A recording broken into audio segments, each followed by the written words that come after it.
Berlin enthusiasts. Welcome to the GMB Berlin podcast. This is where I go out and chat to Berlin's coolest creators, founders, and free spirits of all those unique eco-minded projects in the capital. Or simply those who are trying to make the city even more beautiful, livable, and fun for everyone. I do my very best to extract their stories, secrets, and passions to help you get lots and lots of inspiration of what you can do and experience in this magical city, and how we can all shake the world a little bit. Super glad to have you with me on this journey. Now let's go green in this urban jungle, and remember, always be prepared to be amazed.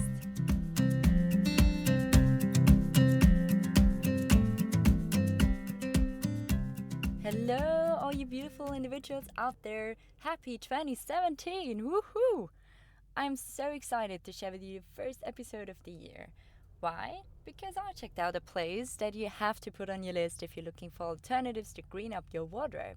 It's called the Upcycling Fashion Store in Berlin Mitte.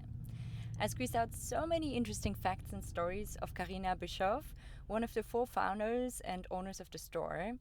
And seriously, I got such deep insights into how our clothes are being made and what upcycling fashion actually means. It stands for so much more than just eco-friendly production. The most forward-thinking designers are now using waste, like leftovers from the big textile factories, and turn it into the most stylish and timeless pieces ever. There's so much creativity flowing. It's about changing perspectives, using what's already out there. It's super exciting. We chatted about what it takes to build up a sustainable fashion brand and store in Berlin, why an online store doesn't replace real human interaction with your customers, how the store built up a movement and became the home base for an entire scene, the impact of surrounding yourself with the right people, and why Berlin is the best place in the world to create, and where it stands compared to London. Really, Carina is such a positive, energetic person. I had a great time talking and listening to her, and hope that the passion sparkles onto you too. Alright, are you ready? Then let's get into the show. Hey Carina, thanks so much for sitting down here with me on this Friday morning, taking out a chunk of another busy day. I'm very excited about finally meeting you. I heard so many great things about you, about the store, and you somehow built up a hub for the upcycling movement here in Berlin. And I know you're involved in lots of other amazing projects all around the green, ethical fashion industry. So I'm super curious about hearing more about all of that and to get a bit deeper into how upcycling actually works and how it kind of fits into Berlin and Thank you for coming and asking. Interview. Pleasure. Let's first talk a little bit about your background. I mean, you've taken a really impressive path in the upcycling fashion scene. Can you just quickly take us on your journey? How did you get into designing upcycling fashion? Yes, so basically I'm a fashion designer, and during my studies I was giving a talk about sustainable fashion, and until then, it was already a few years ago now, I never heard about it, and I was never really aware about the fabrics, and I was really surprised by myself how this could happen. And I was always really an environmental friendly person, but I never linked the two pieces together. And then from that moment on, I could not stop thinking about it. So I knew also one day I want to go into this direction.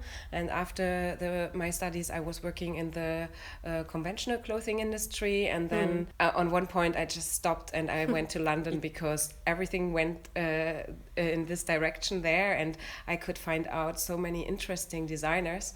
And one of the pioneers for upcycling, this is the label From Somewhere, was then for me and my other now colleagues the aim and the goal. And we met in London, and this was Ariana and Louise. They were going there as students, and I was the design assistant from Ursula de Castro.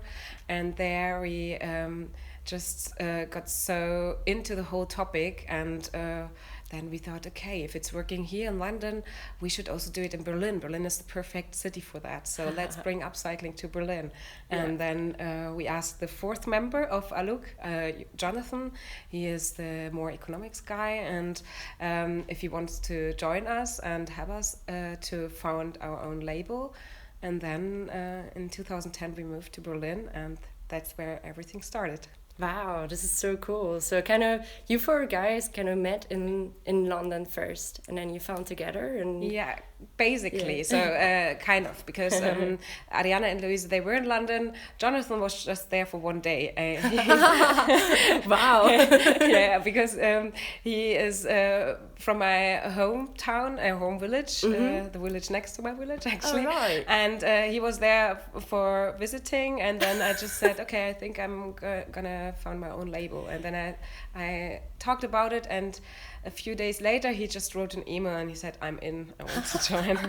How cool is that? Just like for one day, comes to visit a friend, check out London, like bam, okay, let's do this. I love that. Good spirit. Yeah. Right. Okay, and I mean I mean, the store here in Berlin was first meant to be a pop-up store, right? Or it started as a pop-up store. Yes, exactly. We had our own label, Aluk. We started in 2010, and then on one point we were asked by some people, oh, why are you not opening a store? It would be so cool. We have here some space, and then we thought, yeah, actually a store would be cool. Also to check out how our shirts are selling, and to get a bit more feedback, because we had been already at a few markets with the products, but it's different because market feeling, the people, they don't want to buy such a high fashion product. So we thought, oh, it would be so cool. And then at that moment we also knew already some other designers which are doing upcycling in Berlin. And then we thought, okay, then just let's start with the whole concept. So the customer, when they come into the store, they don't really have to think about it, because everything here is upcycled. Okay. And then we were looking into it, and we found a store. It was meant to be for 3 months, and after the 3 months, it was going so well. We got so good feedback that we thought, okay, let's just try to keep it for longer. Amazing. That's a really great way to start, and I think, and kind of Berlin gives a good platform for places like this. It often starts as a pop-up thing. You try yourself out, you see if it works. You don't have like all those costs of like opening and owns a permanent store straight away. And then, you see people want it and you can open up. It's really, really good. I love that. Right. And I mean, what fascinates you and your team about the concept or the whole idea of upcycling? What makes you feel really passionate about it? Yeah, it was by then, in the time when I was going more into the sustainable fashion direction, I thought which fabric would be best to use. But all the fabrics, they had some pro and some cons. Most of the time they were the cons more than the pros.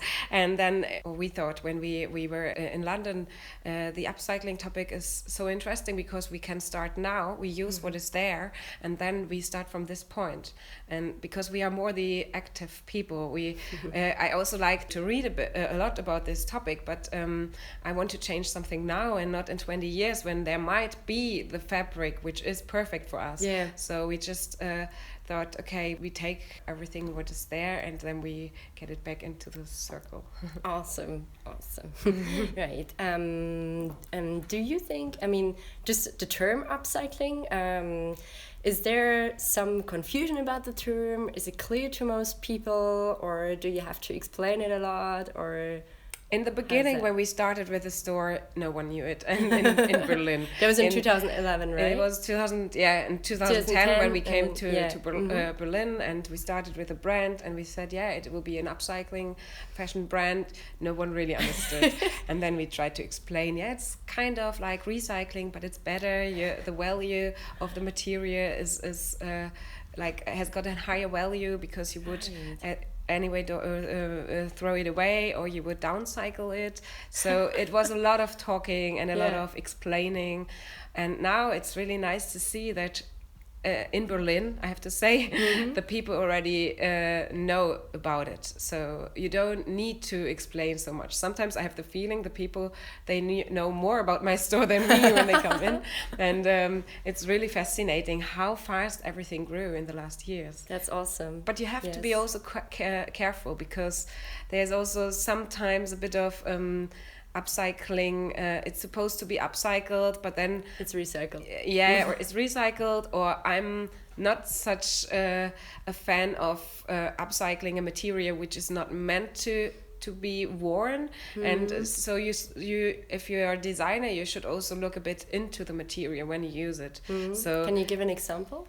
So for example, if you use a fabric or a material which is, for example, the tires of a bicycle, and then you do it jewelry out of it, then it's a bit hard to wear on the skin. I would not do it. No, if you have it on the jumper, it's okay, but I wouldn't use it to wear on my skin, because actually it's not made for that. Yeah. And there are several other examples for that. No. Yeah. Also, we had a jewelry label out of Nespresso cups, and this kind of upcycling coffee cups is also a bit hard, because on one point it promotes the company, and on the other point it's also aluminium. So, but we had it in store, and we decided for it because it's a really easy example for the customers, and they are attracted by it. So it's not easy where to draw the line. Yeah, I can imagine. It's kind of both sides as well. These guys are actually making something that you can use out of those Nespresso cups that you otherwise throw away. Yeah. But at the end, also, it kind of creates a demand, so people think, hey, it's okay, I can use this because there is something else made out of it. Yeah. So I always tell the whole story. So I say it's better than throwing it away, because the cups, they are there anyway. Yes. So the designer, she took it and she had a resource instead of taking a new material which was made just for this purpose. So yeah, you can't say that this is like the perfect invention, but on the other hand, what is perfect? Yes, that's true. That's true. Yeah, I mean, we now already mentioned it a little bit. I mean, you're selling your own creations, but plus a range of other designers. What's the ratio? Like, how much are your own creations, and how much are from other designers, and how do you make your choices? So we have around 15 to 20 brands in our store, and Aluk is one of it. But of course, our choice, like for men's wear, we have one shirt, and for the women's wear we have blouse and blouse dress. And from this range we have a lot. So for Aluk, it's the store where you can find most variety. In other stores we have just like some styles. And but for the other brands, it depends also how far they are. Some, they just started, they have one product, they want to try it out, and we try to go also with a design, and we like to have a design which doesn't look upcycled in the end. So just on the second view, you see that this was a trouser actually, but it's now a skirt. Or this is really like this aha effect you have, and this is what we like. And because otherwise it's also going into the second-hand direction. We divide between pre and post consumer waste with the designers. So some of the designers, they use the pre-consumer waste, which is the material which is thrown away already in the production phase. And the other designers which we have in store, they use the post-consumer waste. This is after wearing the second-hand clothes, and they turn them into new garments. Okay, so what do you expect? The term pre-consumer waste or rubbish that kind of gets me right now. So can you just explain that a little bit further? Yes. So during the production, the industry, for example, with our shirts, we have the shirting fabric, and in the mill they weave a lot of fabric, and then they have also a lot of leftovers at the end of the season.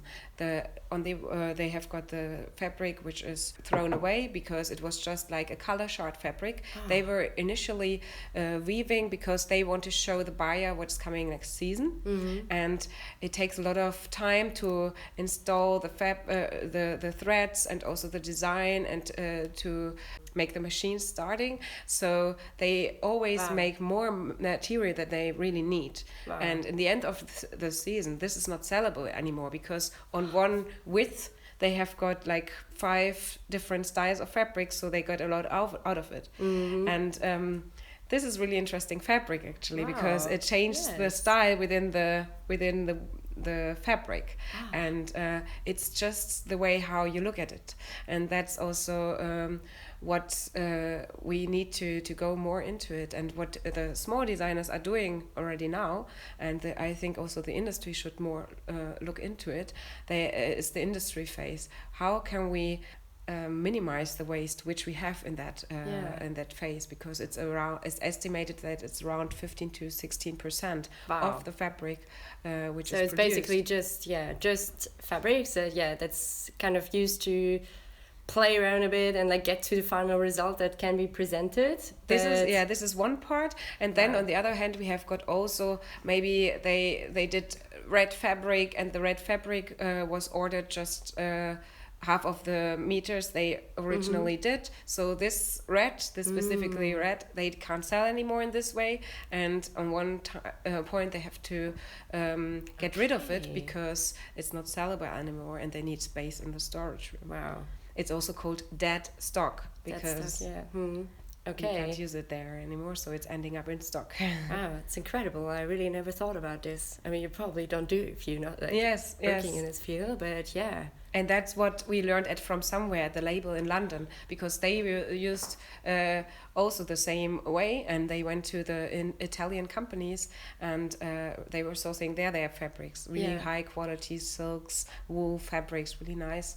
And then we started also to look more into the industry scene in Germany, if it's really existing anymore. It's really dying out actually, so it's really hard also to get locally sourced fabric. Oh yeah, I imagine. And then we ended up in Austria, where we are now getting our fabrics from. That's what I would have asked next, like where do you source your materials from Austria? Yeah, exactly. So we called a lot of factories and asked if we can come and we can get their leftover fabrics, and it was really hard because no one really took us serious in that moment. We were just in the beginning, so we could be everyone going there asking for fabrics, and then out of 20, I think 1 or 2 companies, they really got back to us, and one of this was Getzner, and they were saying to us, just come by and then we have a look what you need, and they were really open-minded, and I think in the beginning they thought they will never come back, but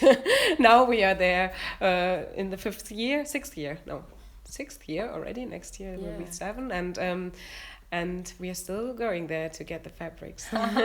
How weird though, like that. I mean, of course you have to make that step and kind of write an email back to you. Oh my God, but I mean they have to, or call, but I don't get this, because I mean, they have to throw it away anyway. There's nothing they do with it, and it wouldn't be any extra effort for them. It is, because you have to get the fabrics to a certain part of the industry, and it's the time actually. So for them it's more efficient, time efficient, to get rid of it than bringing it on another part of the production and sorting it out. Okay. So it's a logistic thing, what needs to change in the industry, because for them they produce the garments, this is the goal, and what gets in the end wasted, they don't really think about it anymore. So it should be also the way how we look at this system, because that's the main problem actually, because the companies, they also in China or in Asia, they go just to produce there. It's not their own mill, so why should they think about the waste? True. And that's why you see all these huge mountains of fabric lying there around in the streets. So it's a big problem for them, and they are not so aware like we are here. And also here it's not easy to deal with the whole problem, no? But we have got certain political decisions already done before, so we are a bit more advanced. It's there's a lot of things to do still. I imagine it sounds like, wow, a big topic. Right. Getting back to the shop, can you say what's your favorite designer at the moment and your favorite item in the shop? That's really hard because we have so many beautiful things and labels. I think one of my favorite designers is an Austrian label. It's called Steinwitter, and she's doing out of socks, used old socks, new skirts or hats or tops or dresses, and it's just you don't see it in the beginning, and then and then the effect on the people, it's really interesting also to see how they feel about it, how they talk about it. And if I say, this is old socks, what I'm wearing now, and they think, no, not really. I said, yes, can you see there? You And then it's just like really, really well made. Also, the designer, originally she is an architect, and then she got into the whole upcycling topic, and I just like the way how she was dealing with the whole process. And every one of us has these old socks. Yes. So this is a challenge and a problem also. And I like this design process behind. So you take the material and then you think, what can I do out of it? And good washing before it is. You change the perspective a bit, and then you put it in another part of the clothes, and then it's just completely something different. So it's awesome that you actually also don't see it. No, probably, right? Yeah. And then I guess it causes kind of also a good laugh when you say, hey, it is made from old socks. Really good. It's a bit provocative, no? That's good. I mean, this is how you get attention as well, I guess. And like really, really to challenge people a little bit. It's probably it can be good, it can be bad, but obviously it's working. Cool. Okay, and just turning back to your own label, Aluk, what does it stand for? Like, what are your top 3 values, and what's it all about? So it stands for, of course, for sustainable and fair production. For us, it was the local issue also, which was very important, that it's staying all within like the kilometers, and CO2 is not too high. So we try to use a production which is close to the factories where we get the fabrics. And then the other thing which for us is important, that it's a piece which is not just made for one season, and then you can change it, because we have this little detail that you can exchange the color, or you can just take it off, you can unbutton it. So this is most of the time the part at the shirt which is getting ruined first. So we use this effect to just make it last longer. That's good. Right, and I mean you're also doing men's fashion, right? Yes. This is really, really good, because I think there's actually quite a big gap. And I was talking with a good friend the other day, and he's not this like young hipster skater boy or something.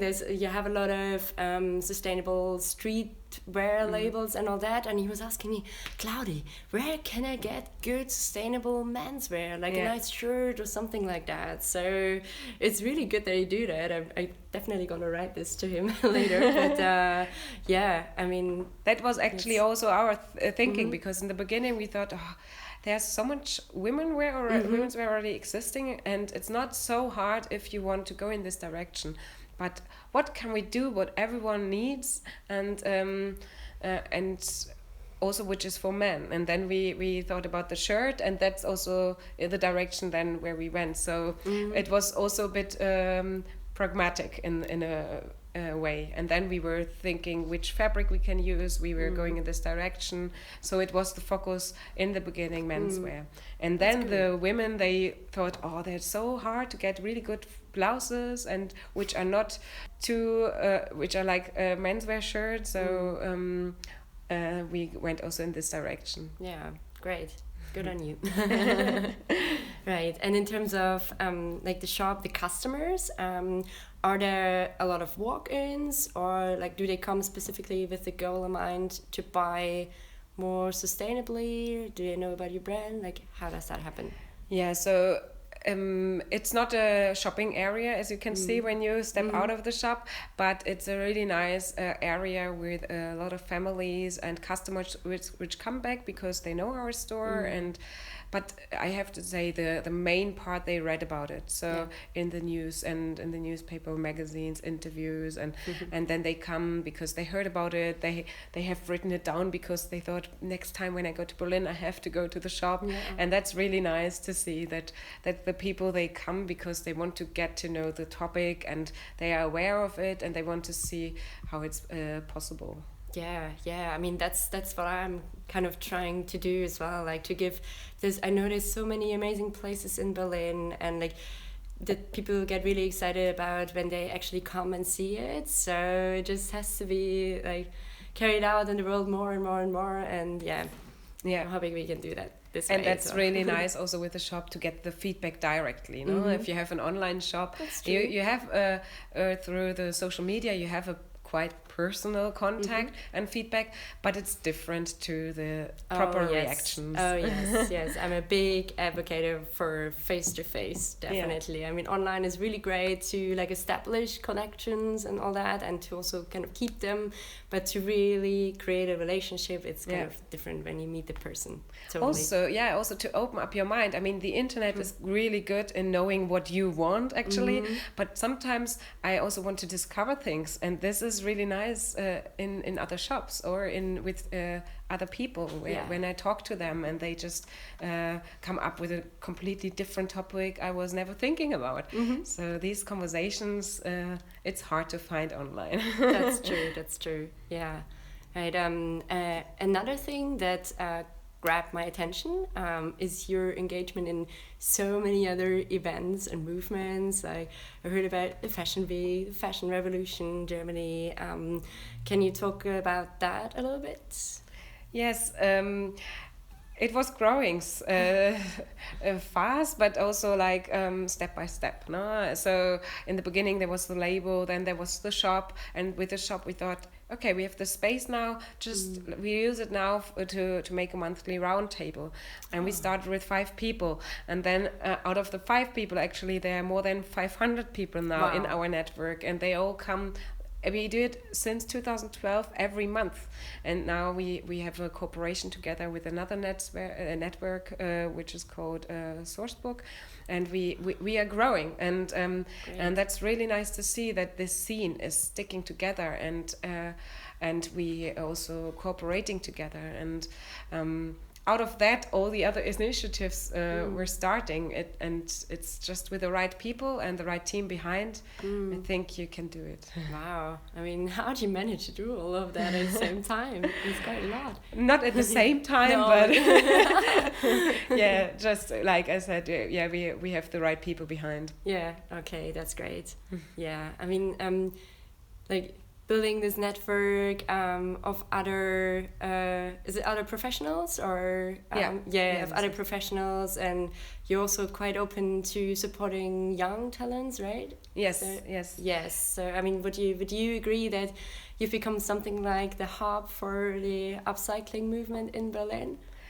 Yes, I would think so. It was from the beginning on a place where the people went, and not just customers, also designers came to us and they asked, oh, but how do you do it? And there was an exchange, no? Oh, that's good. And then it was like always for us also a lot of time in the shop, and then we thought, okay, how can we do it differently? Shall we like organize another event together?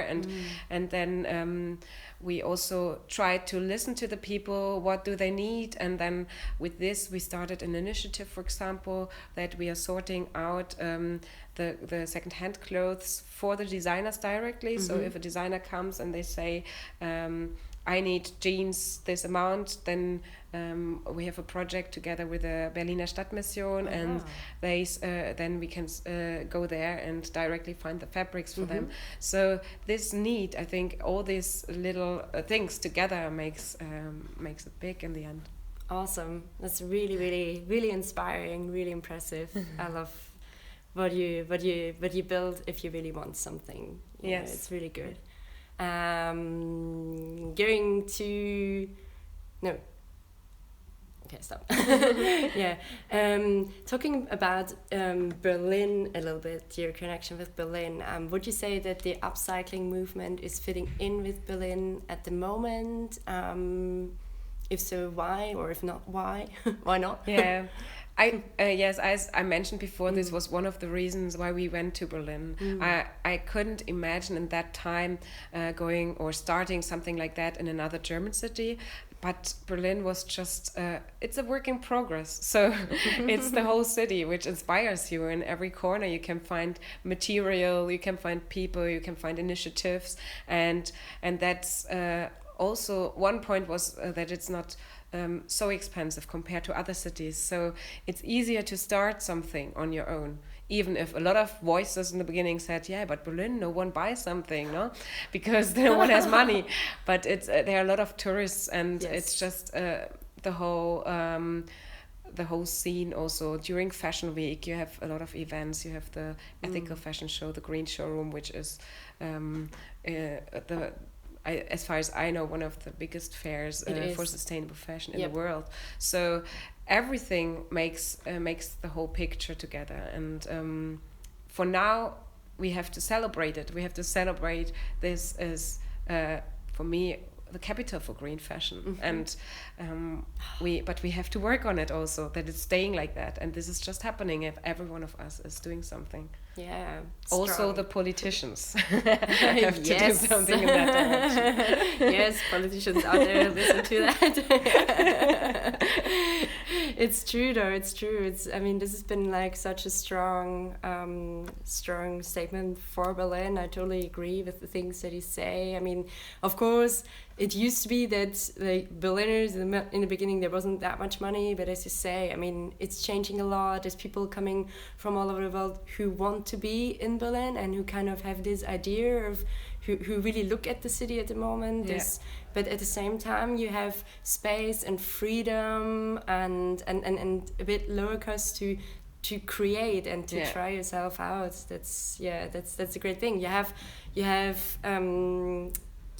the ground here, you have freedom here, but then you got the people from London and New York and everyone coming in and buying this. So actually it's really good. Yes. Yeah. Where do you, I mean, what would you say, where do we stand compared to London? In terms of in terms of the movement. Yes, when I was in London in 2008-9, for me this was like the place where all of this sustainable fashion is going on, and it's inspiring. The whole city is inspiring, and it's forward thinking city. And in Berlin we are getting inspired by the city. I think we get the vibe of London, and then we take it and we try to work on it, and we try to go deeper also and work on the whole topic. And for me, maybe it's also because I'm German and it's easier to network for me here than in London, but I have the feeling that the network here is really, really strong, and you can see it also with the actions we do during the Fashion Revolution week. And there's a lot of things going on here, and this is just growing because people are getting enthusiastic. But Fashion Revolution started in London, and it's just like the brainchild of them. And so I wouldn't compare it like we are better or bad worse or something like that, but we get it on, and then together, hopefully. Yeah, it's really funny that you say that, because like more and more I just realize how much actually trends they kind of start in other cities, but then it kind of explodes here in Berlin because it exists in other cities, and then people come to Berlin with their picture in mind that here is like the most trendy city in the world, and all the trends start here, and then they think, hey, but this is not here yet, so we have to create it or something. It's like, it's really cool. It's a special vibe and a freedom also you have here. I have the feeling that you can speak out loud, and then you find other people and they think the same, and then you have the power to do it together. Yeah, that's really, really cool. I mean, we kind of talked about it now a little bit, but maybe there's another thing you want to add. What makes you feel most excited about being part of the Berlin eco scene, about like the chance of pushing things forward? Yes, I think it's the thought, you have something in your mind and then you just do it, and then you see quite fast how it's growing and how something really is developing, and you see the result. That's one of the best things you can have, no? So that you can actually also be part of the city and create it. Yeah, nice. I like that. Right, now we're coming slowly towards the end. There's a few questions that I kind of always ask everyone, like all my interview guests. First one is, since opening the store in 2011, what was your biggest learning? Like, are there any aha moments that you want to share? Yeah, I think there were so many things I was learning in the last years, also by opening the shop, and also how much it takes to run a shop constantly, that not just for a short term, but the whole package.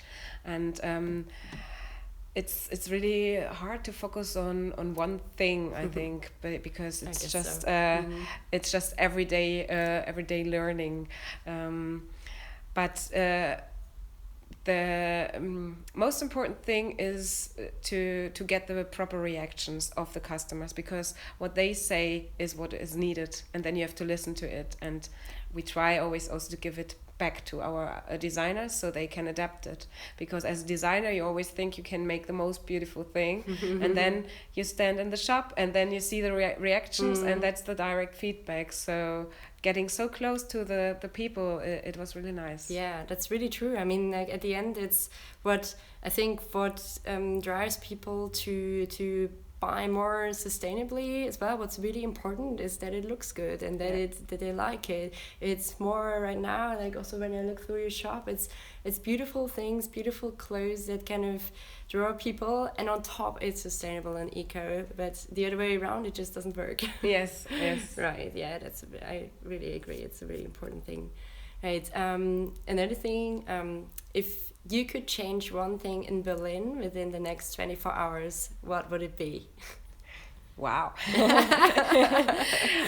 I think it would be, I would like to implement the sustainability issue into the educational system in all schools. Oh, yes. Because this is the future. This is where the thinking has to start, and they change the parents, and then we can change the future. So true, so true. Right, and what question should I have asked you but didn't? I think you really had good questions so far. I can't think now about another question, I have to say, because it was really good. And last question, if there was one thing you could pass on to the people out there, like anything that comes to your mind, a call to action or a motto or whatever, what would it be? The waste is one of the resources which is exponentially growing, so let's just use it efficiently. Yeah, strong way to finish, Carina. I'm very, very glad that I could talk to you, hearing more about like all these amazing things that you do and create and that you stand for. It's been really, really inspiring. Thank you. Yes, you're doing like a really big service for the city, the people, the conscious movement, and our planet at the end. So I hope that many, many more people out there get encouraged by this. Thank you so much. Thank you. Thank you also for this beautiful blog. Thank you. Let's call it a wrap. Man, isn't that exciting? That there's people like Carina who help us think further, who tell the true stories, but at the same time give us some beautiful alternatives. Seriously, I love the direction which the world is going. I hope you're feeling equally inspired and curious to check out the Upcycling Fashion Store, meet these incredible people, and see with your own eyes what you can make from things like old used socks. You can find all the details about the Upcycling Fashion Store below, and of course, you can find them on the Green Me map. Oh, and don't forget to check out the show notes because there's some more interesting links that we mentioned. And if you really want to up the game and green up your life, sign up for my 10 Days of Green challenge, and I'll send you a daily challenge right into your inbox each morning for 10 days. The next round is starting on February 1st, so better be quick. And as a little reward and motivation, you'll get a best of guide to some of my favorite green places in Berlin for free at the end of the challenge. Thanks so much for listening, guys. Have an amazing day, and always remember to keep it green.